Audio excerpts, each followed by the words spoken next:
Welcome to State of Prime.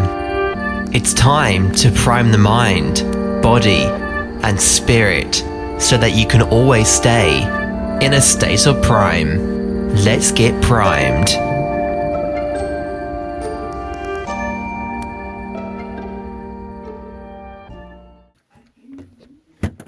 Welcome back to State of Prime, guys. It is 40-something degrees and I'm walking outside with no shirt. Cold, but enjoying it. Why? Well, this has to do with what we're talking about today. Today, we're talking about dopamine. What you need to know about dopamine. So let's dive in, guys. So, yesterday we listened to some information regarding dopamine, and it's been honestly a couple years of just seeing this angle, if you will, from a different angle. And when I say the angle, I'm specifically talking about how to look at dopamine, but more from an empirical standpoint, from an experiential standpoint, actually having experienced different things. And what I'm learning, guys, is at least some of the personalities that are embedded in this person that, I'm a part of.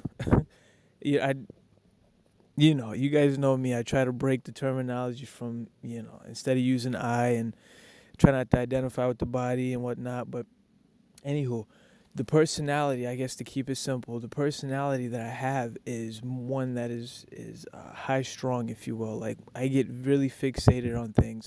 Like learning, I'm a huge on a daily basis. I listen to probably 9 hours worth of podcasts when I'm out working, when I'm out when I'm cutting, when I'm on the homestead, when I'm, doing gardening.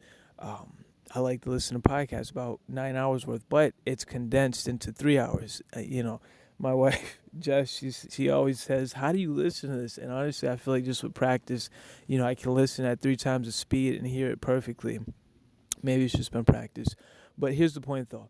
So this information that we listened to the other day was centered around dopamine and how we live in a sea of dopamine from the foods that we eat into the technology. It's stimulating all this dopamine, it's creating addictions and neurological imbalances, right? And so knowing me, the high strung, hold the fuck up, excuse my language, hold up, wait, hold up, no, wait, that's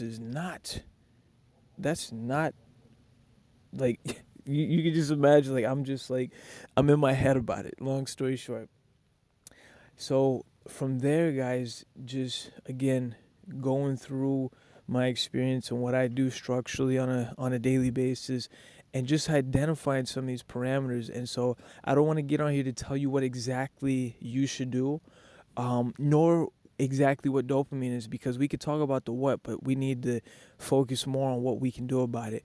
Dopamine, it's a neurotransmitter. It transmits information. It's primarily associated with motivation, to motivate you to do something. And what's happened is we've reversed this process. I can pull out my phone and get dopamine released, and the reward is what? And so to dive in, guys, that's the central theme I want to hone in on real quick for us. It's simply this: the whole process with dopamine is it's being released to motivate towards something, right? Now, where we're at now, if we reverse that process, and let's say a great example that's pretty explicit but raw and to the point is sex. If you could just well, I guess sex is because you can't just have sex with anyone. You have to actually communicate with them, and actually, you don't just do. Okay, a better one would probably be video games. That's a big one. Video games or gambling, right? You get an instant release of dopamine, and you're not doing anything for this. And so, the whole premise of this piece of information that I studied was essentially abstaining so that you can come to a form of homeostasis, right? To where it's not an excess amount of dopamine. So you abstain from any of these extreme behaviors that release a lot of dopamine, get yourself to a level point, and then you put in a behavior to where you work towards it. So for me, guys, like I brought up the podcast specifically because even though I don't look at this as something like where I feel like it's releasing a lot of dopamine. I love learning, and but I feel like, okay, how can I don't want to just pop the headphones in, like if I'm, even though I'm working or whatnot. What can I do? So what I've decided to do is do 20 push-ups before listening. There's I like to watch sports, but I don't watch the games just because, there's so much, or there's not that much time in a day, and there's a lot that I do. It might seem a little much if I was to really go through the whole thing, because it really is a lot. And so for me, it's like I don't have time to spend an hour or two in front of the TV, right? I don't even really watch TV. When the family is watching a movie, sometimes I might pop, I might pop an audiobook in. Now, but back to the point though, what I'll do is I'll simply watch the recaps. So like the 10-minute recaps while I'm eating, lunch during the day. And so earlier today, I had an experience, and this is to correlate to the point.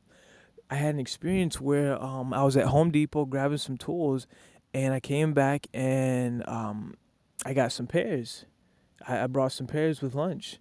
So also there, I got them from the tree, a client's house. Amazing, best pears I've ever had in my life. Probably the ugliest pears as well, but they're so damn ugly, but they're the best. Honestly, the best, organic and everything.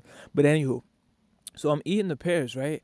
And then I'm like, okay, so I'm eating, so I'm like, okay, I'm gonna put on a recap, and I have this structure in the morning where I lay out everything I'm gonna watch so that I don't just get on YouTube, because we all know you get on and you just like it sucked. All that damn dope. Oh, let's watch this and this. We all know the rabbit hole that we've been down through, right? And then it's like you look up and you're like, oh my God, where's the time gone? You're stressed. Now you're reaching for a donut. Now you need a coffee. You need this. You need that. It's like it puts you. I don't like being in that state. And so, I'm like, okay, I'm eating, so I'm just gonna eat the pears. But then what happened is there was an ad, right? And the ad actually, I'm like, oh, this is actually a software that I used in the past. Let me just sign up real quick. But then my the thought started being, thinking about that. And so now I'm going down that rabbit hole, and that led me to something else. And now it's been about 20, 25 minutes, and I'm stressed, guys. Like at this point, it's like I'm not feeling good. And so then from that point, it hit me. I had to step back.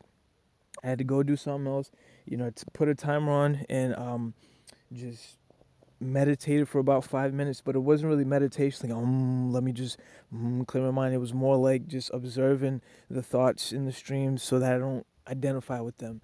And so after that whole process, up to this point now it's, nighttime, I'm about to go to sleep, and journaling, I wanted to come on here and share this point, which is simply this, that what I feel could have helped in that moment is, instead of hopping straight on the phone, right, doing 20 push-ups. Now, it's not the what, guys, but here's the point. So if we want to reverse engineer this process, I'm getting dopamine released, right, which is to motivate. I'm getting all this dopamine released, but I didn't do nothing. I simply opened the phone, and yes, even though it's on a structural basis, which I've identified, and I'm like, okay, I'm going to watch this, I'm intentional, but it's still, I feel like there's still a neurological imbalance and happening there. And so to address this, maybe working for it, right? And when I say work for it, like just I plugging something in to complete this neurological process, I guess. Guys, I'm still learning, okay? I just really want to share this point because this is so paramount to where we live now, because the technology that we're using, 40, 50, 100 years from now, we're going to look back at this like cigarettes and see how destructive it is on a neurological basis for humans, because it's just not, this technology did not come with a guide, but it needs to. Children, man, there needs to be a guide. There needs to be a practice or some type of structural, what's the word? It's eluding me, but essentially something where you're trained how to use this device, right? You don't just, it's not just given, because you have thousands of apps, all types of, this is just not, if you wanted to create a zombie, this would be a great way to do it. And I'm not saying that's the intention, but from a consumer standpoint, from a corporational standpoint, that this is great because you get to attend, and there's a lot of loopholes, guys. I don't want to get conspiracyist or pessimistic, I'm more of a realist. I do feel like there's some sources out there that do prey upon the people and their habits and whatnot. But then again, though, it's also the people that choose, okay? When you become aware, there's no excuses. So today we spoke about dopamine, right? The neurotransmitter simply that motivates you to do stuff, right? If we don't address this in our behaviors, it can hijack and create other imbalances that lead to destructive habits that destroy relationships and people's lives because it's minute, but it's the small things that make up the big things. People don't just divorce; it's the small things. People don't just gain 400 or 500 pounds; it's the small things. People don't just get depressed; it's the small things. It's an accumulation of things. So if right now we can simply input a simple seed of awareness that can spread with time and experience to illuminate what's going on in our habits and our intentions so that we can move forward intentionally. That's all, guys. That is all. So, what I learned simply from this experience, and I'll continue to share with you guys, is you can't just hop on and um, you can't just reward yourself, or you can't just take on these behaviors that release a lot of dopamine without some type of structural approach. When the dopamine is released from you working out, you get that when you're done working out. You don't feel it before you're working out. You might feel a little bit, especially as you get on a consistent basis and your body is trained to be aware of the dopamine that's coming. So you might get a little hit beforehand, but you're not getting the full hit until you're done. You could hijack this process by going straight for a donut, but that's not going to work because then when you're done eating the donut, you're going to crash right back down. Not to mention, now you're putting on pounds. Or it's just, you know, this was a simple little rant, guys, but something I feel like we got to be aware of. Dopamine. This is my approach to it now. This is helping me to stay prime because it's on all three levels: mind, body, and spirit. It affects your mind, body, and spirit. The dopamine is affecting your actions, which is your body. It's also creating and affecting your thoughts and how you move, and it's also creating your spirit and how you feel and how you interact, guys. So let's continue to bring awareness to dopamine and how we go about things. Any questions, feel free, if you listen to this on YouTube, in the comments, feel free to comment. I definitely want to hear. I want to get on here and I want to respond. I want to, communicate and correlate and put it together, package it, plan it, seed it, and then send it off into the universe so it can reverberate like a wave that can't be stopped. I don't know if it's the cold right now, guys. I can't feel my hands that much. I'm talking pretty fast. And there's something rustling in the leaves. I know it's not a cat because I don't see him. Okay, maybe that's my cue, guys. Yeah, I try not to speculate, because then that's another thing too, guys. When you start to speculate on what things could be, you're not really present on what is. You're in the what if. So, yeah, that's another little nugget for us. Yeah, I'm going to go ahead and get off, guys. I feel like because I'll keep correlating, putting it together. Continue to stay primed, guys. Stay primed. Keep putting it together. Be aware of dopamine and how this is affecting your life, okay? Be aware. Let's continue to keep it together. Keep putting it together. Stay primed. And I'll talk to you in the next one.